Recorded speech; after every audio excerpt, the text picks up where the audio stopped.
할렐루야. 아멘. 오늘 본문 말씀을 묵상하면서 저는 두 가지가 참 의아했어요. 하나는 왜 주인은 자기한테 해를 준 청지기를 칭찬했을까 하는 거. 또 다른 하나는 예수님은 그것도 모자라 가지고 그 불의한 재물로 친구를 사귀라고까지 하신 거. 이 두 가지가 저는 참 의아했습니다. 마치 제가 느끼기에 본문의 청지기가 자기 살자고 행한 나쁜 행위를 옹호하시는 것 같았어요. 자, 저는 그랬는데 여러분은 어떠세요? 뭘 읽었는지 잘 모르세요? 그래도 되고요. 네. 아무튼 다시 한번 본문을 읽으면 여러분도 그런 마음이 들 수가 있을 것 같습니다. 간단치가 않죠. 네. 그래서 사실 성경이 쉬운 하나님 말씀은 아닌데 오늘 본문을 가장 어려운 성경 중에 하나라고 생각합니다. 그러나 이렇게 많이 난감해 보이는 본문에도 그것을 풀어갈 만한 단서가 있습니다. 그 단서란 이 본문은 예수님께서 하신 비유라는 것입니다. 여러분, 비유가 뭐예요? 비유는 내가 뭘 말하고 싶은 거가 있는데 직접적으로는 못하겠고 내가 말하고 싶은 걸 좀 비슷하게 다른 얘기를 해가지고 전달하는 것, 그것을 비유라고 말할 수 있어요. 오늘 예수님은 그런 비유를 드신 겁니다. 실제로 예수님이 드신 이 비유, 청지기 또 땅을 맡은 분, 실제로 당시 갈릴리에는 청지기들이 제법 있었다고 합니다. 땅 부자들이 갈릴리에다가 땅을 사놓고는 자기는 거기를 가지 않고 이 청지기들을 사용해서 자신의 땅을 관리하곤 했었습니다. 이번에 저는 이스라엘에 다녀왔는데 두 번째 갔습니다. 거기 갈릴리를 가보니까 그 진짜 비옥해요. 거기 땅은. 근데 그 땅이 좀 시골에 있어서 이 당시에 부자들이 거기다가 땅을 사놓고 오늘 본문에 청지기를 두었다는 것이 실감이 납니다. 자, 거기다 이렇게 땅을 사놓고는 사람을 써서 관리했는데 여러분, 그 청지기들이 보통 사람들은 아니었을 것 같아요. 가서 살지 못하는 주인의 입장에서는 청지기, 자기 땅을 맡긴다는 것은 꽤나 신임을 받던 사람들 아니었겠어요? 예. 아무나 자기 재산을 맡기는 바보가 없을 테니까. 게다가 당시 그 청지기들은 주인의 인감도 가지고 있었어요. 오늘 본문의 청지기가 채무자한테 장부의 기록을 막 바꾸라 그러잖아요. 그렇게 할 수 있었던 이유는 최종적으로 사인을 자기가 할 수 있었기 때문이에요. 우리 한국식으로 말하면 그 청지기는 당시에 주인의 인감을 가지고 있었던 거예요. 이런저런 배경에서 볼 때 오늘 본문의 청지기가 윤리적, 도덕적으로 잘못됐다라는 것은 아마 초점이 아닐 거예요. 예수님으로부터 이 비유를 듣고 있었던 당시의 청중들이 그걸 몰랐겠어요? 그렇게 하는 게 잘못된 일이라는 걸 몰랐겠냐고요. 다 알죠. 지금 우리들처럼 말입니다. 오히려 그러면 뭐가 중요하냐? 청지기가 그가 처한 상황에서 어떻게 행동했느냐? 그 행동에는 어떤 의미가 있느냐? 그게 핵심이에요. 오늘 우리는 본문을 통해서 그것을 발견해야 돼요. 그럼 여러분, 그게 뭘까요? 본문 8절에서 주인이 한 말을 우선 귀를 기울여 보죠. 주인은 이렇게 말합니다. 주인이 이 옳지 않는 청지기가 이를 지혜 있게 하였으므로 칭찬하였으니 이 세대의 아들들이 자기 시대에 있어서는 빛의 아들들보다 더 지혜로움이니라. 주인은 자신의 재물을 자기 멋대로 사용한 청지기 행동을 보고 지혜롭다고 그랬어요. 자기 돈을 막 그렇게 썼는데도 그랬어요. 물론 화가 났겠죠. 괘씸도 했겠어요. 그렇죠? 근데 이상한 거는 그 청지기가 그 일로 감옥에 가지 않은 거예요. 감옥을 가는 건 무슨 두 번째고요. 칭찬까지 받았다니까요. 이거 참 이해가 안 된 말이에요. 그럼 도대체 청지기가 뭘 어떻게 했길래 주인은 지혜롭다고 한 걸까? 먼저 청지기는 평소에 주인 몰래 궁금을 횡령하다가 그만 꼬리가 잡혔어요. 원어 성경을 보면, 히브리 헬라 성경을 보면 한두 번 그 짓을 한 게 아니에요. 지속적으로 그렇게 했다라고 기록되어 있어요. 그 일로 주인은 대노합니다. 그리고는 그 일을 따라서 나가라고 해요. 그만두라고 해요.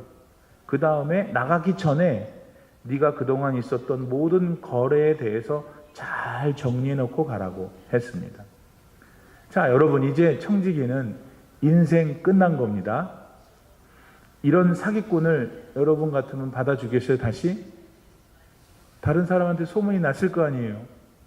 그러니 큰일 난 거예요. 그렇다고 해서 펜때만 평소에 굴리던 사람이 어디 가서 노동일을 하는 것도 쉽지 않죠. 그럼 남은 건 하나인데 남한테 가서 구걸하는 거예요. 그래도 명색이 큰 땅의 청지기였는데 이 거지 노릇하기도 어렵죠. 그게 바로 오늘 청지기가 갑작스럽게 당한 상황이에요. 자, 그래서 그가 결국 택한 게 뭐였어요, 여러분? 이게 주인 허락도 없이 주인한테 빚이 있는 소작농들을 불러요. 그러더니 자기 마음대로 그 빚을 탕감해 주는 거예요.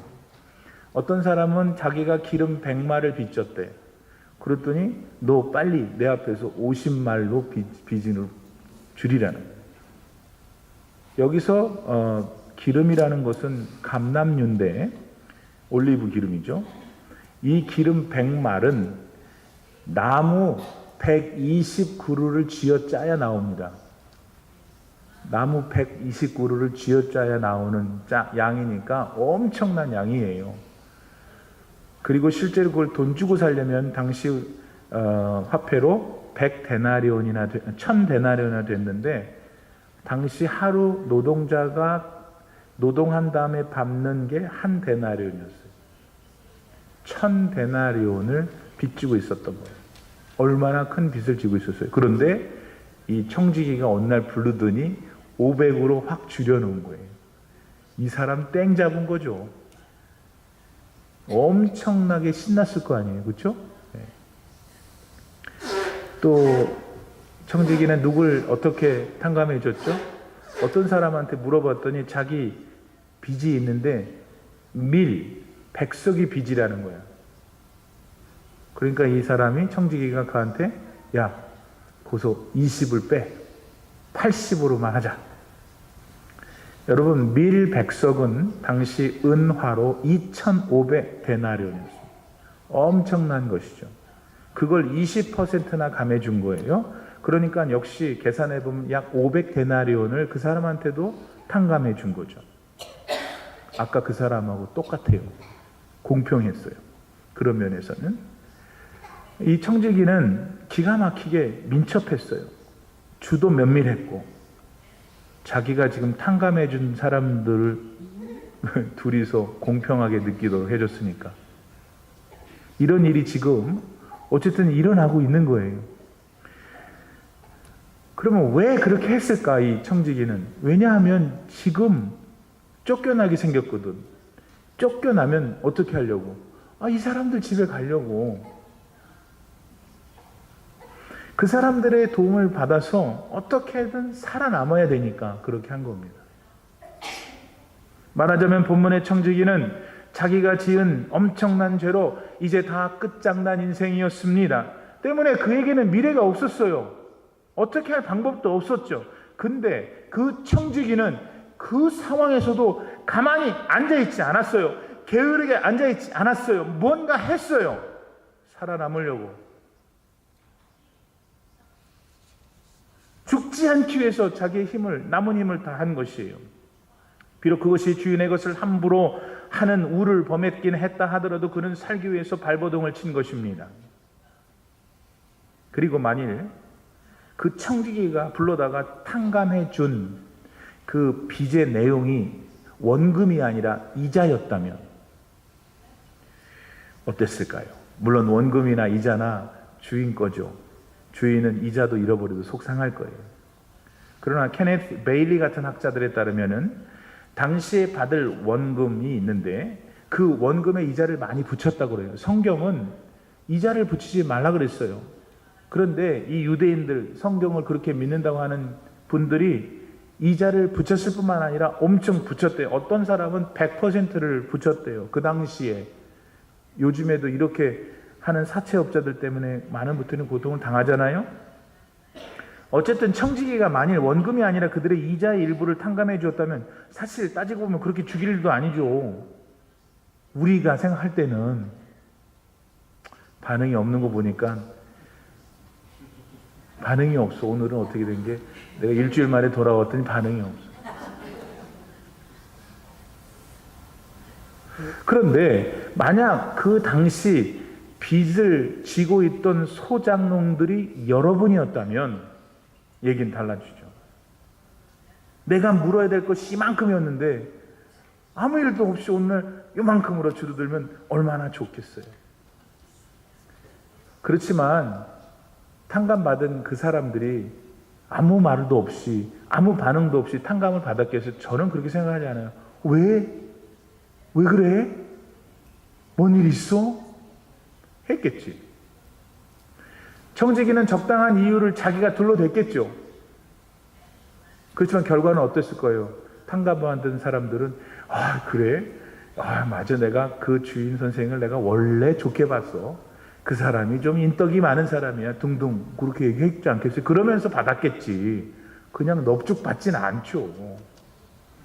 그러니까 주인이 나중에 그 사실을 알게 되면 지나가는데 자꾸 사람들이 자기를 칭찬하고 고맙습니다. 그리고 어떻게 그런 은혜를 해주셨는지 이럴 거 아니에요. 그러니까 대놓고 청지기한테 뭐라고 할 수도 없는 거지. 물론 이런 추측이 사실이었는지 아니었는지는 우리는 몰라요. 왜냐하면 성경 말씀인 하나님의 말씀을 안 하니까. 그러나 분명한 한 가지 사실은 본문의 청지기는 위기에 처한 자기의 미래를 위해서 뭔가를 했다는 거예요. 그리고 그 행위를 보고 그 피해자인 주인이 칭찬을 했다는 점이에요. 지혜롭다고. 그리고 이런 이야기의 주인공인 이 청지기를 우리 예수님께서 우리한테 뭐라고 그러냐면 좀 닮으라는 거예요. 너희가. 그 사람처럼 사기치고 거짓말하고 그런 걸 닮으라는 게 아니고 자기의 그런 절박한 상황 속에서 가만히 있는 게 아니라 어떻게든지 살아남기 위해서 최선을 다한 그 행동을 너도 좀 지금 닮았으면 좋겠다. 그러는 거예요. 우리 주님이 말씀하시는 것은 우리의 미래를 위해 오늘 우리의 재물을 친구를 사귀는데 너도 좀 사용하라 하는 것입니다. 본문 9절 말씀을 같이 봉독합니다. 내가 너희에게 말하노니 불의의 재물로 친구를 사귀라. 그리하면 그 재물이 없어질 때에 그들이 너희를 영조할 처소로 영접하리라. 우선 예수님의 이 말씀을 바르게 하려면 조금 전 9절에 표현된 불의의 재물로 번역된 우리나라 말을 오해하면 안 돼요. 우리말 성경 9절에 불의한 재물로 표현된 그 단어를 영어 성경에 보면 이렇게 써 있어요. The worldly wealth. 불의한 재물이 아니고 세상의 재물, 세속된 재물로 되어 있단 말입니다. 다시 말해서 예수님께서는 우리가 이 세상에서 재물을 사용해서 이 세속의 재물을 사용해서 친구를 사귀라고 하신 거예요. 그리고 그렇게 하는 것이 우리의 미래를 준비하는 일이다 말씀하신 거죠. 그러면 여러분, 재물은 뭡니까? 재물. 그 돈만 재물입니까? 그렇지 않죠. 여기서 말하는 재물은 덧없이 지나갈 이 세상의 모든 것들을 다 포함해요. 젊은이들에게 있어서는 뭐가 재물이냐면 애들이 젊은 애들이 돈이 있어요. 그렇다고 걔네들이 아무것도 없냐, worldly wealth가 없냐, 그렇지 않죠. 젊은 사람들은 뭔가를 막 해보려고 하는 꿈, 그게 그 젊은이들한테는 worldly wealth예요. 중년이 지나 노년에 이런 분들한테는 뭘까요? 재물이 뭘까요? 아니, 당연히 숨겨둔 그 CD죠. 자기 남편도 모르게 숨겨둔 거. 여러분, 그것만이 그런데 재물이 아니에요. 잘 들으셔야 돼요. 이게 나이가 들면 들수록 자기가 갖고 있는 것들을 어떻게든지 빼앗기지 않으려고 그냥 집착해요. 그게 재물이에요. 나이가 들수록 마음이 풍성하고 나눠줘야 되는데 이게 어떻게 되는지 나이가 들수록 그냥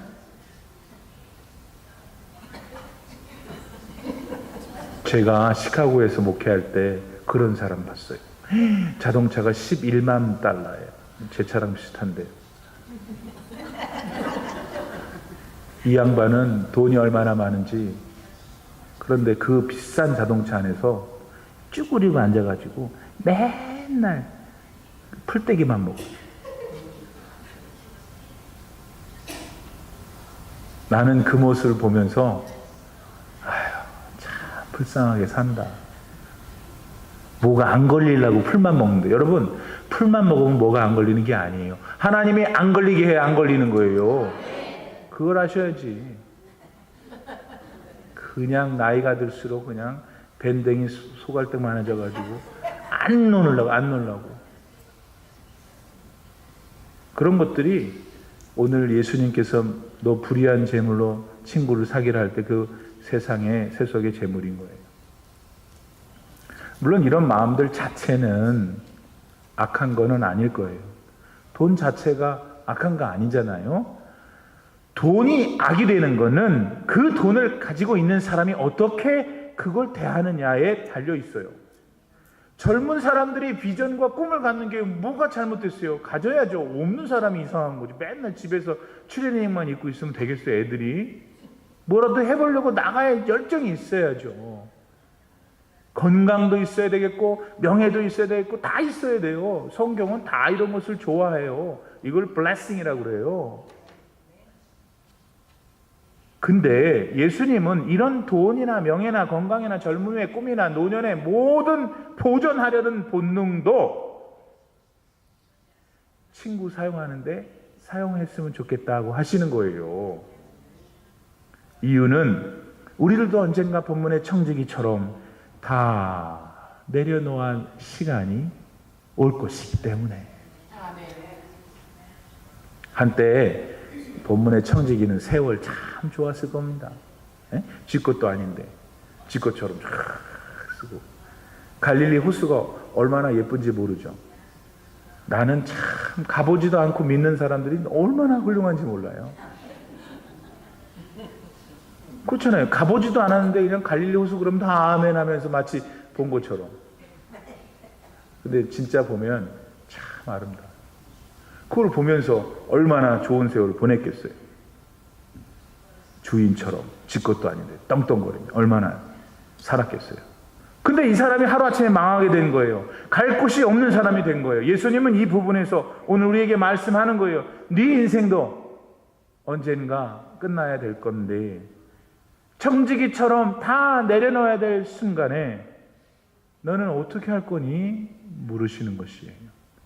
그날을 위해서 오늘 네 세속의 재물을 사용해 친구를 삼어라.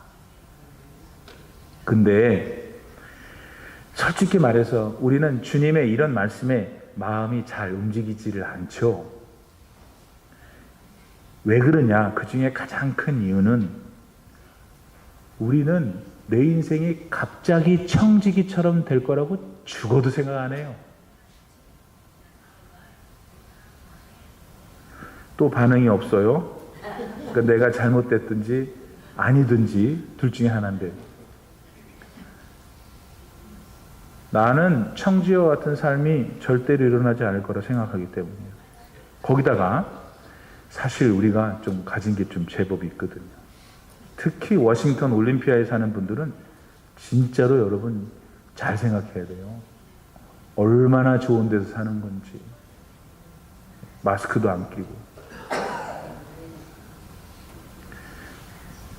물론 돈 많이 없을 수도 있어요. 어떤 사람은. 근데 그분들한테 최소한 식구들이 있잖아요. 식구들. 여러분 식구들이 있는 게 복인 거 모르죠? 진짜 오늘 모르는 게 너무 많아요, 여러분. 내가 아플 때 문 열고 아프냐, 약 먹어라 하는 사람이 있는 게 복인 거를 아셔야 돼요. 그리고 제법 평안한 주변의 삶도 있죠. 아침에 일어나 새벽 기도 오고, 낮에 어디 놀러 가고, 이지스에 가서 밥 먹고, 이게 이 레파토리가 계속 평범하게 반복된다면 그게 복이에요. 또 늘 하는 취미 생활을 내가 할 수 있다면, 그런데 어떤 사람은 이렇게 듣고 있다가 목사님은 모르셔요. 나는 그것저것 하나도 없어요. 그래요? 그러면 더 들어보세요. 어떤 분들은 지금까지 말했던 거를 어떻게 하든지 얻어보려고 하는 열망은 있잖아요.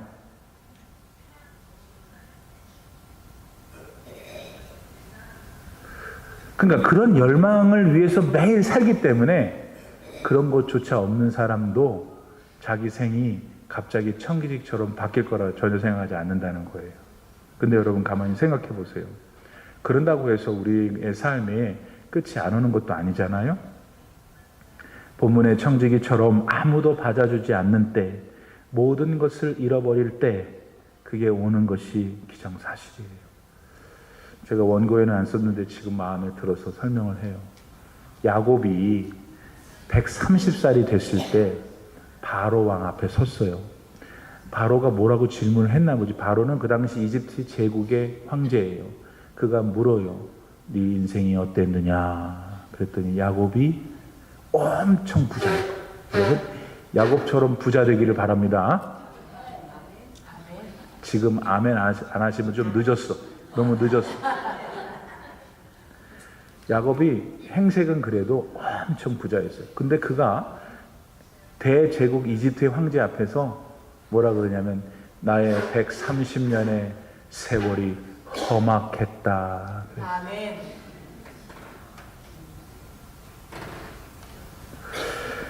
여러분, 그 삶이라는 게 저도 아직 젊지만 살수록 힘이 들어요. 이상하게. 차도 있고 집도 있고 절도 있고 다 있는데 힘이 들어. 저렇게 살면 안 되는 걸 알고 요거 먹으면 안 되는 걸 아는데도 힘들어. 그러니까 이 세상은 힘이 든 것 같아요. 힘이 안 든 하나님의 나라에 그러니까 가야 돼요. 그런데 지금 오늘 본문에 보면 이 청지기처럼 우리가 다 잃어버릴 때가 있다는 거예요. 그렇기 때문에 여러분 잘 명심하셔야 돼요. 예수님 말씀처럼 세속의 제물로 바로 오늘 친구를 삼아야 돼요. 근데 문제는 목사님 다 알아듣겠어요 이제. 그러면 도대체 세속의 제물로 친구를 사귈 때 그 친구는 누구고 도대체 어떻게 사귀는 게 친구를 사귀는 건가?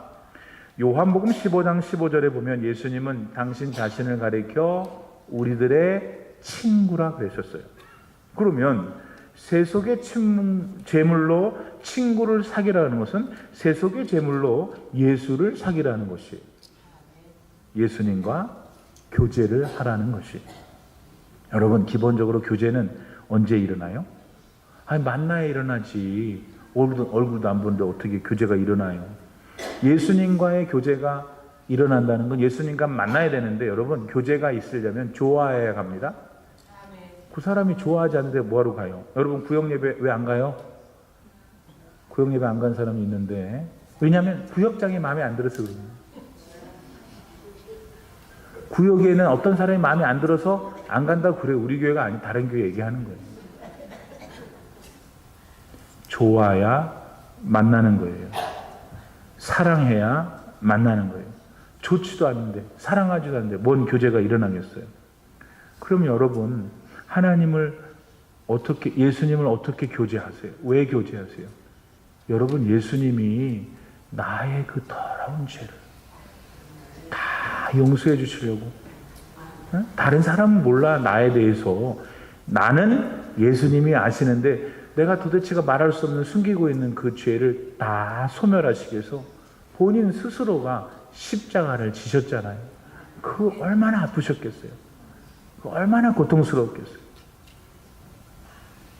그것을 은혜라고 그러는데 그 은혜를 내가 받았잖아요. 그 은혜를 주신 분이 예수님이니까 예수님을 그렇게 사랑하는. 여러분, 예수님을 에로틱하게 어떻게 사랑해요? 우리가 아빠 사랑하고 엄마 사랑하고 그렇게 사랑하는 게 아니고 이 사랑은 다른 종류인 거예요. 정말 견딜 수가 없는 거예요. 그분을 생각하면 뭐 할 말이 없는 거예요. 그러면서도 강압적이지 않으시고 나를 안아주시는 그 사랑. 그 안에만 들어가면 언제나 평안하고 기쁘고 감사의 눈물밖에 없는 그 사랑. 그 예수님한테 가는 거 어렵지 않죠. 근데 왜 안 하세요, 그동안? 여러분, 청지기가 자기가 다 모든 것을 잃어버려야 했을 때, 누구도 자기를 반겨줄 사람 없을 때를 대비해서 그가 그렇게 했잖아요.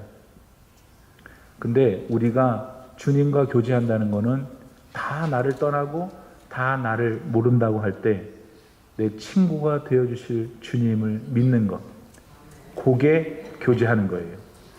그런가 하면은 친구를 사귀는 일은 좀 일상에서 구체적으로 나타날 수도 있어요.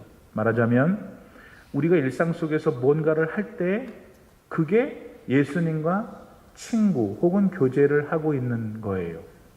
그게 뭐예요? 우리 주변의 작은 소자한테 냉수 한 그릇을 떠주는 것. 그게 예수님과 교제하는 거라고 그랬어요. 마태복음 25장 40절 말씀에 보면은 예수님은 지극히 작은 자에게 한 게 당신한테 한 거라고 그랬어요. 그러니까 우리가 교회 안에서 예배만 드리고 조용히 남한테 폐 안 끼치고 조용히 왔다 조용히 사라지는 거, 그것만이 아니라는 거예요. 본문의 청지기처럼 지혜롭게 세속의 재물을 사용해서 미래를 준비하려면 오늘 내가 가지고 있는 것, 그게 뭐든 간에 예수님의 이름으로 작은 소자를 위해서 사용하는 것이에요. 그렇게 되면 언젠가 우리가 맞게 될 그 마지막 순간에 영원히 하나님 나라에 입성하게 되는 것이죠. 여러분, 천국이 있습니다. 천국이 있어요. 제가 증거를 대볼게요. 너무 엉뚱한 것 같지만 제가 설교할 때는 엉뚱해도 돌이켜 생각하고 곱씹어 생각해 보세요. 그러면 맞아요. 천국이 있는 첫 번째 증거는 내 몸이 예전 같지 않다는 겁니다.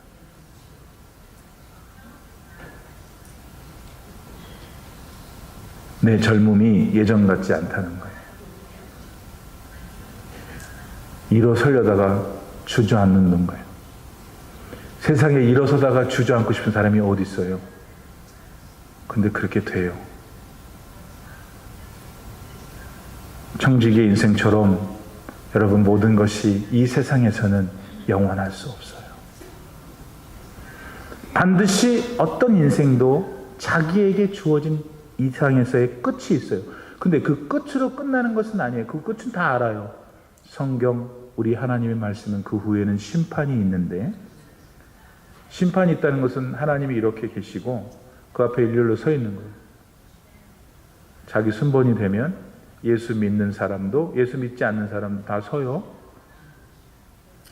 그래서 하나님이 물으실 거예요. Which college did you graduate from? 그렇게 물으시겠어요? 너 어느 대학 나왔니? 그 드라마틱한 순간에 하나님이 첫 질문이 너 어느 대학 나왔니? 그러시겠어요? 너는 나를 사랑했니? 나는 그러실 것 같아.